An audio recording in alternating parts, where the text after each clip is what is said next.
So we're almost done with plucking, and then we'll get out of here because you got to go. So I think I went to Katie that I finished at 7. I think just like Iznaola, you'll want to learn individual fingers and then patterns. So PI, PMPA, IM. Yeah. Okay. In arpeggio, first, I will do rest stroke. We're not to arpeggios yet. Yeah, no, but I will do rest stroke first, because when you have the adjacent lower string, it already stops the movement from being way too deep. So it creates more direction, and you have more momentum. That if you're playing free stroke, it's harder for a kid to understand how much or how little to come into the hand. Support as opposed to hand in the air as well. So my thought with like the body mapping that I'm doing in the joints is that you really teach them how to feel the movement of these joints, because what I'm finding is when I get the sound with the least amount of tension here, that seems to get me faster. Am I missing anything? No, you're not missing anything, but like when you're doing that also like will determine that the sound projection is going to be very soft.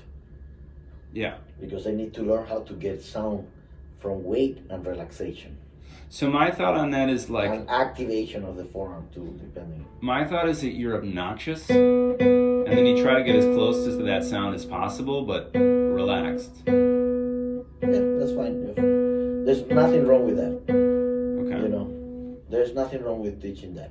I would just start with fresh stroke first. Fair enough. Fresh stroke, and then you introduce... when they have balance on I and M, maybe one of the things that I see that usually we focus on I and M. I would do I and M, and I would do I and A, because it doesn't hurt to already introduce two fingers that are like opposite, that don't have the same tendon. That way you develop a finger evenly with I and M, without necessarily working MA directly. Yeah. Because MA is a problem. Yeah. So I will work I and M and I and A. Same exercises, whatever it is, twinkle, twinkle, I and M, I and A. Working in that angle without even introducing M and A yet. Because it will make this finger not to stay behind. Depending on, assuming this was a beginner student though, how could you avoid varying volume though? Because usually the idea is beginners will be tense in their fingers regardless of whether they're playing loud or soft, because it's new movements to them, right? So actually increasing the volume will tighten it more, but then that also gives it more room to feel the contrast and relaxation after they relax. Which is why I'm saying like you start with being really obnoxious and then try to get as loud a sound as you can while feeling. I mean, that's how I've done it. Because that's how you do it as well when it comes to like pushing speed and then get them to play slower, and then the next thing you know, you've broken their previous barrier, right? Correct. So it's actually starting from a place of being relaxed and going up is a lot slower than pushing them to the limit. Getting a little bit tense and then shedding relaxation. Yeah. Just what you just did. Okay. Yeah. That way, just getting through and feeling, and then explaining the scissor movement, because the first thing that they're gonna do is they're gonna keep both fingers down. You're gonna have one and then another one come out. That alternation feeling. And when you do INA, same thing. Alternation feeling. So like a scissor. Scissors don't have both legs on the same place ever. They're always opposite.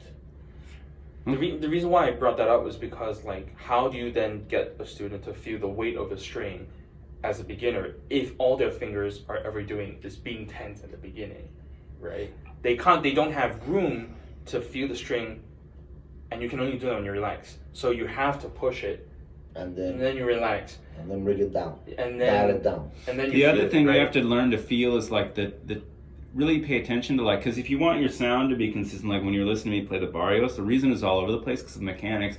I knew I had the ideas, but I didn't have it internalized. And so I think the other thing that has to come in this is whatever setup you choose, you have to feel that your nail contact is consistent on all fingers, so that you get a consistent sound. That's why I do the tone exercises, and I do with everyone. I put the guitar away. I can put it in the... Yeah, but these tone exercises, only one finger,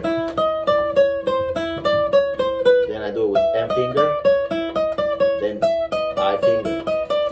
Whoosh. And then at the end I do 5. 1, 2, 3, 4, 5. 1, 2, 3, 4, 5. So the accents change. 1, 2, 3, 4, 5. M, A, M, A, M, A, M, I, M, A, M, I, M, A, M, I, M, A, M, I, M, and I go back to the A. That way you have here all of them. Right now you can tell my eye because my eye hasn't finished filing it.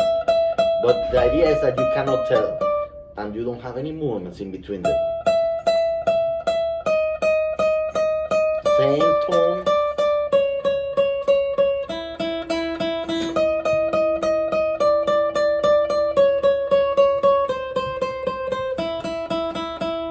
That's the idea, just to even that contact point, attack, sound, exactly the same.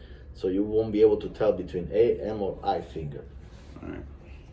I think we can stop here for today. Okay. Anything else that we haven't covered? When you start writing, most things will